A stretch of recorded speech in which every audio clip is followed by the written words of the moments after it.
পাশের বাড়ির বৌদির জামাই বোকা। একদিন বৌদি আমায় ডেকে নিয়ে বলল, তোর দুলাভাই একটা বোকা, আমার কষ্ট অভাব দূর করতে পারে না। আমি বৌদির কথা শুনে অবাক হয়ে যাই। একদিন বৌদি আমার সাথে যা করেছিল তা শুনলে তোমাদের চোখ কপালে উঠে যাবে। আমি তখন ছোট, ক্লাস 7-এ পড়ি। আমাদের পাড়ায় প্রতিদিন রাতে গানের আসর জমত। গ্রামে আমাদের আড্ডা গুরু নীরব ভাই। স্কুল না থাকলে সারাদিন তার ঘরে বসে থাকি আর মোবাইলে গান শুনি। আমাদের এলাকার রাজু ভাইয়ের বউ একটু অন্যরকম। গ্রামের ছনের ঘর ছিল জঙ্গলের সাথে। সে যদি ওর ভিতরে থাকত তো আমাদের গায়ে পানি দিয়েছি আমার। একদিন এভাবে যাবার সময় ভেতর থেকে পানির ছিটা দিয়ে বলে, জামাই কই যাও, বাড়িতে আসো, পিঠা খেয়ে যাও। আমি আসলে এসবের কিছুই তেমন বুঝি না। আমি ভাবিকে বললাম, কি পিঠা? আরে ভেতরে আসি না। আমি বোকার মতো ভেতরে যেতে চাইলে ভাবিকে দেখে আমি চমকে উঠি। ভাবি খিলখিল করে হাসতে থাকে আর আমায় বলল, শরম পাইছো? জঙ্গলের ভেতরে ক্রিকেট বল খুঁজতে থাকি। নীরব ভাই ক্রিকেটের বল এত জোরে মারছে এই জঙ্গলে আইসা পড়ছে। আর আমি ছোট হওয়াতে ওরা সবাই সবসময় আমার এই পাঠায় জঙ্গলের ভেতরে ক্রিকেট বল আনতে। কোনো মতে এদিন আর বল খুঁজে পাই না। রাজু ভাইয়ের বউ পিছন থেকে আমার উপর পানি ছুঁড়ে মারে। আমি চমকে উঠি, বলি, একটা ক্রিকেট বল দেখছে। সে বলে, বল আমার ঘরের চালের উপরে এসে পড়ছে, তাই আজ আর বল দিবে না। আমি বললাম, ভাবি, আমার আর এখানে বল ফেলব না, আজকের মতো বলটা দিয়ে দাও। ভাবি বলল, ঠিক আছে, বলটা ফেরত দেব, তবে একটা শর্ত আছে, যদি তুই আমার শর্ত রাখিস তাহলে বল দিতে পারি। আমি ভাবিকে বললাম, ভাবি, আমি ছোট মানুষ, আমি কি তোমার দেওয়ার শর্ত পালন করতে পারবো? ভাবি বলল, পারবি, না পারলে আমি তোকে শিখিয়ে দেব। আমি ভাবিকে জিজ্ঞেস করলাম, ভাবি কি শর্ত বলো? এবার ভাবি বলল, এখন বলতে পারবো না, তুই বরং সন্ধ্যার পর আমাদের বাড়িতে আসিস, তখন সত্যটা বলবো। আর এখন যে বলটা নিয়ে যা। আমি ভাবতে লাগলাম, ভবিষ্যৎটা তো এখনই বলতে পারত, কিন্তু সন্ধ্যার পর বলল কেন? ভাবের কথা শুনে আমি কিছুটা ভয় পেলাম। কি জানি বলে বসে, তার কোনো হিসাব আছে? আমি ক্লাস 7-এ পড়লে কি হবে? আমার গঠন গাঠন একটু বল। অনেকে বিশ্বাসই করতে চায় না। আমি ক্লাস 7-এ পড়ি। আমার 5 ফুট 5 ইঞ্চি উচ্চতা। পরের দিন আমি ভাবের কথা মতো সন্ধ্যার সময় তাদের বাড়িতে গেলাম। বাড়িটা একদম নীরব বাড়ি। আমি ভাবিকে বললাম, ভাবি, তুমি আমাকে কিসের শর্ত দেবে বলেছিলে? আমি আজ তো আসলাম সেই শর্তটা শুনতে। ভাবি বলল, এটা কোনো শর্ত না রে, আমার দুঃখের গল্প। আমি যদি আমার গল্পটা তোর সাথে শেয়ার করি তাহলে তুই কি এর সমাধান দিতে পারবি? আমি বললাম, ভাবি, আমি মানুষটা ছোট হতে পারি, কিন্তু আমার বিষয় তুমি জান না। আমি ছোট হলেও কোনো কাজে পর্যন্ত ব্যর্থ হয়নি। ভাবি তখন খুশি হয়ে বলল, সত্যি বলছিস তুই? আমি জানতাম তুই মাত্র 7-এ, পুলিশ কি বুঝবি তুই? ভাবি, তুমি তোমার কষ্টের গল্পটা বল, আমি শুনতে চাই। আর যদি আমি গল্পটা শুনে তোমার সমস্যার সমাধান করে দিতে পারি তাহলে আমি জানি তুমি আমায় কোনোদিন ভুলতে পারবে না। এতটুকু বাচ্চা ছেলের সাহস দেখে আমি অবাক হয়ে গেলাম। এই বাচ্চা ছেলে আমাকে যেভাবে উৎসাহিত করেছে, আমি তার কথা শুনে অনেক খুশি হলাম। আর মনে মনে ভাবলাম, আমি ওকে দিয়ে এসব দূর করব, ওকে দিয়ে আমার সমস্যার সমাধান করিয়ে নিব। আমি ভাবিকে বললাম, ভাবি, তুমি কি ভাবছো এমন করে? তোমার কষ্টের গল্পটা বলো, আমি শুনি। ভাবি তখন বলল, ঠিক আছে, তাহলে শোন। তোর দুলাভাই একটা বোকা, আমার কোনো কথা সে রাখে না, সে আমার সাথে পারে না। প্রতিদিন রাতে ঘরে এসে ভাত খেয়ে মরার মতো ঘুমিয়ে পড়ে। আমার কোনো আবদার তো দুলাভাই রাখে না এবং পূরণ করতে পারে না। সে সব সময় আমার কাছ থেকে দূরে থাকে। মানুষের সাথে আমার জীবনটা কাটানো খুব কষ্টের। উত্তর, দুলাভাই সবসময় প্রতিদিন বলে আমার শরীরটা আজ ভালো না। আচ্ছা তুই বলতো, এভাবে কি আর সংসার চলে? এই সংসারে আমি চলে যেতে চাই, কিন্তু আমার মা বাবা তো অসহায়, আমি তাদের কষ্ট দিতে চাই না। আমার বাবা যখন আমায় ফোন করে জিজ্ঞেস করে, কেমন আছিস মা, আমি তখন বুক ভরা কষ্ট নিয়ে বলি, ভালো আছি বাবা, কিন্তু আমার তো মনের ভিতর শান্তি নাই। আমি তো একটু সুখের ছোঁয়া পাই না এই সংসার থেকে। আর তাই আমার মা বাবাকে মিথ্যা সান্ত্বনা দিই যে আমি ভালো আছি। আচ্ছা তুই বলতো, একটা সংসারে মেয়েরা কি চায়? এই সংসারে আমি বেঁচে থেকেও যেন মরে আছি। উত্তর, দুলাভাই রে, কত করে বললাম কবিরাজ দেখাও, সে আমার কোনো কথাই কানে না। সে তার নিজের ইচ্ছা মতো চলাফেরা করে। আমার ভালো মন্দ কোনো খোঁজ খবর রাখে না। ভাবের কথা আমি খুব মনোযোগ সহকারে শুনছিলাম। ভাবির কথাগুলো শুনে আমি বুঝতে পারলাম ভাবি কিসের অভাব বোধ করছে। ভাবি আমাকে আরও বলল, তোর দুলাভাই সারাদিন বোকার মতো ঘোরাফেরা করে। অনেকদিন যাবৎ আমি ভালো খাবার খেতে পারছি না। ভাবে এই কথাটা শুনে আমার খুব কষ্ট হল। ভাবি দেখতে অনেক সুন্দরী, এরকম বোকা একটা জামাইবাবুর কপালে জুটল। যাই হোক, আমি ভাবি সমস্ত কথা শুনে বুঝতে পারলাম এভাবেই সংসার সুখে নেই, বরং সুখের অভিনয় করে যাচ্ছে তার মা বাবাকে খুশি করার জন্য।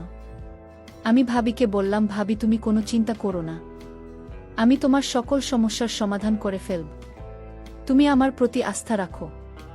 ভাবি আমার কথা শুনে বলল, তুই ছোট মানুষ, তুই কি বুঝলি আমার কষ্ট? তাও তোকে বললাম, কারণ আমি এমন কপাল নিয়ে জন্ম নিলাম, আমার কষ্টের কথা কাউকে বলতে পারেনি, আজ তোকে বললাম। আমি বললাম, ভাবি তুমি যখন আমার কাছে তোমার কষ্টের কথা বলেছ, আমি পারি আর না পারি চেষ্টা করে দেখতে পারি। এভাবেই খুশি হয়ে বলল, তোর আর কিছু করা লাগবে না। উত্তর মুখের কথা শুনে আমার মনটা শান্ত হয়ে গেল। আমিও ভাবের কথা শুনে আমি ভাবিকে বললাম, ভাবি তুমি কোনো চিন্তা করো না, আমি তোমার সুখের ব্যবস্থা করছি, তুমি শুধু আমার কথা রেখো, যখন যা বলব তখন তোমার তাই করতে হবে। আমি ভাবিকে বললাম, ভাবি তুমি একটু অপেক্ষা করো, আমি আমার বাড়ি থেকে আসছি। আমি তাড়াতাড়ি বাড়িতে এসে আমার বাবার পকেট থেকে কিছু টাকা নিয়ে বাজারে গেলাম। আমি মনে মনে চিন্তা করলাম, ভাবি কি আজ আমি দেখিয়ে ছাড়ব আমাকে বলে আমি বাচ্চা মানুষ। হায় ভাবি, তুমি আমার সম্পর্কে জান না, তুমি আজই বুঝতে পারবে আমি বাচ্চা নাকি কিশোর। আমি বাবার পকেট থেকে টাকা নিয়ে বাজারে গেলাম। বাজারে গিয়ে 1 কেজি গরুর মাংস কিনলাম। আলু, পেঁয়াজ, রসুন, ভাবের জন্য সাবান, ফেস ওয়াশ, মুখের ক্রিম, হাতের ছুরি ইত্যাদি কিনে ভাবির বাসায় নিয়ে গেলাম। ভাবি আমার হাতে বাজার দেখে অবাক হয়ে গেলাম। আমি ভাবিকে বললাম, ভাবি চিন্তা করো না, তুমি এখানে বসো, দেখো তোমার জন্য কত কি এনেছি। আমি ভাবি যখন সকল সামগ্রী দেখালাম, ভাবি তখন বলল, তুই বাচ্চা মানুষ, এত টাকা কোথায় পেলি? আমি বললাম, ভাবি আমি এই টাকা জমিয়ে রেখেছিলাম, আমার কাছে আরও অনেক টাকা আছে ভাবি। ভাবি তখন বলল, এসব আমি নিতে পারবো না, তোর দুলাভাই জানলে আমি কি জবাব দিব, একবার ভেবে দেখেছিস? ভাবি বললাম, তুমি বলবে বাবার একটা গরু ছিল, সেটা বিক্রি করে কিছু টাকা মাকে খরচ করার জন্য দিল, তোর মাথায় তো দারুণ বুদ্ধি, কিন্তু আমার জন্য তুই এত কিছু করবে কেন? আমি তোর কি হই? আর এভাবে একটা গান আছে না, মানুষ মানুষের জন্য। আমিও মানুষ, তুমিও মানুষ, শুধু এইটুকু জেনে রাখো। আর তাছাড়া আমার তো আর বড় ভাই নেই, আমার কোনোভাবে নেই। যদি আজ আমার একটা ভাবি থাকতো আর সেই ভাবেই যদি তোমার মতো কষ্টে থাকতো, তাহলে আমি কি তাকে ফেলে দিতাম? আমি তাকে হেল্পও করতাম না। ভাবি তখন বলল, আসলে সত্যি তো অনেক মেধা আছে, তুই ছোট হলে কি হবে, তোকে আল্লাহ অনেক জ্ঞান বুদ্ধি দিয়েছে, তুই ভবিষ্যতে অনেক বড় হবি। আমি ভাবিকে বললাম, ভাবি এবার কথা বাদ দিয়ে রান্না করো, আজ তুমি গরুর মাংস দিয়ে ভাত খাবে, আমিও তোমার সাথে খাব, অনেক ভাল লাগবে। বলতে ভুলে গিয়েছিলাম যাকে আমি বাচ্চা বলে ডাকি, তার নাম সজীব, তার মা বাবা। ভাল লাগবে বলতে ভুলে গিয়েছিলাম যাকে আমি বাচ্চা বলে ডাকি, তার নাম সজীব, তার মা বাবা আছে, তাদের একটা মাত্র সন্তান, সে হচ্ছে সজীব। আর একমাত্র সন্তান বলে সজীবকে তার বাবা মা অনেক স্নেহ করে, যখন যা চায় তাই দেয়। আমি সজীবকে বললাম, সজীব তুমি বস, আমি রান্না করি। সজীব তখন বলল, ভাবি আমি তোমার সাথে রান্নায় হেল্প করি। আমি বললাম, ঠিক আছে কর। আমি আর সজীব মিলে রান্না শেষ করে ঘরে নিয়ে যখন খেতে বসব, ঠিক তখনই আমার বোকা জামাই বাড়িতে হাজির। সজীব আমার স্বামীকে ভয় পেয়ে সে কাঠের তলে লুকিয়ে পড়ল। আমার হামলা স্বামী আমায় জিজ্ঞেস করল, কি রে সোনিয়া, আজ ঘরে মাংসের ঘ্রাণ পাচ্ছি কেন? মাংসের ঘ্রাণ কোথা থেকে আসছে? আমি তখন আমার বোকা স্বামীকে বললাম, আমার বাবা এসেছিল, আজ দুপুরে আমার জন্য অনেক কিছু নিয়ে আসছে, তুমি তো আমার ভরণ পোষণ করতে পারো না, আর তাই বাবা আমার জন্য হাতের ছুরি, মুখের ক্রিম, ফেস ওয়াশ, ব্যাগ ভর্তি বাজার নিয়ে আসছিল। আমার স্বামী একথা শুনে বলল, আমার সুর আবার এত দর্দ হয়েছে আমাদের প্রতি, হঠাৎ এই দশা কেন? যাই হোক, অনেক দিন পর ঘরে মাংস রান্না হলো, দাও পেট ভরে ভাত খাই। আমি মনে মনে বললাম, শুধু খেতে যান, ঠিক মতো দিতে জানো না। এদিকে সজীব কাঠের নিচে শুয়ে ঘুমিয়ে পড়ল। আমি আমার স্বামীর জন্য ভাত আর মাংস নিয়ে তার কাছে গেলাম, তাকে খেতে দিলাম। সে শুধু মন ভরে ভাত খাচ্ছে।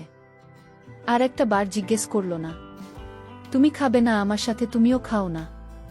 সে তো এই কথাটা বলতে পারত, কিন্তু তার মাথায় এতখানি বুদ্ধিও নেই। শুধু নিজের ভুলটা বুঝে আমার কষ্টটা একবারও জানতে চায়নি। যাই হোক, সে খেয়ে বিছানায় শুয়ে নাক ডেকে ঘুমাচ্ছিল। আমি তখন কাঠের নিচে সজীবকে বললাম, সজীব সজীব তো দুলাভাই ঘুমিয়ে গেছে। দেখি সজীব ঘুমিয়ে পড়েছে। আমি তাকে হুঁশ করার জন্য একটু পানি ছিটিয়ে দিলাম। তখন সে লাফ দিয়ে উঠে পড়ে। আমি তাড়াতাড়ি কাঠের তল থেকে বের হয়ে বাইরে চলে আসলাম। আর ভাবিকে বললাম, ভাবি আমি আজ চলে যাই, বাবা মা আমার জন্য চিন্তা করছে, কাল আসব। আর ভাবি তুমি আমায় একটা কথা দাও। কি কথা? তুমি রাতে পেট ভরে মাংস দিয়ে ভাত খেয়েও আমার কথা না রাখলে আমি আর কোনোদিন তোমার বাড়িতে আসব না। ঠিক আছে, আমি সত্যি খেয়ে নেব। এখন তুই বাড়িতে যা। আমি বাড়িতে চলে আসলাম। রাতে শুয়ে শুয়ে শুধু ভাবের কথা চিন্তা করতে লাগলাম। আমার সারারাত অস্থির অস্থির লাগছিল। আমি কিছুতেই রাতে ঘুমাতে পারলাম না। আমি সিদ্ধান্ত নিলাম যে করে হোক ভাবের সমস্ত কষ্ট দূর করতে হবে। আর দুলাভাই যা পারে না তা আমি করে দেখাব। ভাবের কোনো সন্তান নাই। বিয়ে হয়েছে 5 বছর হয়েছে, তাও তাদের কোনো সন্তান হয়নি। আমি সিদ্ধান্ত নিলাম ভাবে কেইনকে আর রাখব না। আমি তাকে সমস্ত সমস্যার সমাধান করব। পরের দিন দুলাভাই গঞ্জে চলে গেল। আজ মনে হয় রাতে ফিরতে পারবে না। ফিরতে ফিরতে কাল সকাল নাগাদ হবে। আমি তাড়াতাড়ি ভাবির বাড়িতে গেলাম। গিয়ে দেখি ভাবি শুয়ে আছে। আমি ভাবি কি ডাক দিলাম, ভাবেই অবহেলা, শুয়ে আছো কেন? শরীর খারাপ নাকি? ভাবে বলল, আমার কোমরে প্রচুর ব্যথা হচ্ছে। আমার স্বামী এ পর্যন্ত আমাকে কোনো ওষুধ কিনে দেন নাই। আমি ভাবিকে বললাম, ভাবি আমি তোমার জন্য ব্যথার ওষুধ নিয়ে আসি। ভাবি বলল, না লাগবে না। আমি ভাবিকে বললাম, ভাবে ট্যাবলেট না খেলে তো ব্যথা সারবে না। ভাবি, সজীব ভাই আমার, আজ আমি অসহায়, আমার পাশে কেউ নেই। আজকের কোমর ব্যথায় মনে হয় আমি মরে যাব। এই জন্যই তো বললাম ওসব নিয়ে আসি।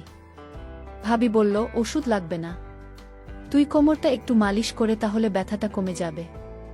আমি ভাবি এমন কথা শুনে আমার কেমন জানি লাগছিল। আমি বললাম, ভাবি আমি পারব না মালিশ করতে, আমি বরং ডাক্তার নিয়ে আসে। ভাবি তখন আমায় বলল, আরে বোকা ছেলে, এই ব্যথা মালিশ ছাড়া কমবে না। তুইও তো ডাক্তার নিয়ে শুধু খরচ বাড়াবে। তুই একটু মালিশ করে দিলে ব্যথাটা কমে যাবে। আমি ভাবি ব্যথার কষ্ট দেখে আমি মালিশ করে দিলাম।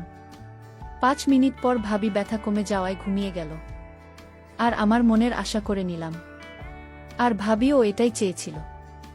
আমি ছোট হলেও তা বুঝতে পারি। আমি যেদিন বল আনতে গিয়েছিলাম সেদিনই বুঝতে। এতদিন ঢাকায় ছিলাম। ভাবি আমাকে দেখে বলল, সজীব তুই কেমন আছিস? ভালো। ভাবি তুমি কেমন আছো? ভাবি, আমি ভাবি মুখে হাসি দেখতে পেলাম। আমি কোনোদিন ভাবিনি, এমন ভাবে হাসতে দেখিনি। ভাবি আমাকে ঘর থেকে একটা মিষ্টি নিয়ে এসে বলল, মিষ্টি খা। আমি বললাম, ভাবি এটা কিসের মিষ্টি? ভাবি বলল, আমি মা হতে চলেছি। আমার আর কিছু বুঝতে বাকি রইল না। বন্ধুরা, আজকে গল্পটি কেমন লাগলো তা অবশ্যই কমেন্ট করে জানাবেন। আর এরকম নতুন নতুন গল্প পেতে আমাদের চ্যানেলটিকে সাবস্ক্রাইব করে পাশে থাকবেন। ধন্যবাদ।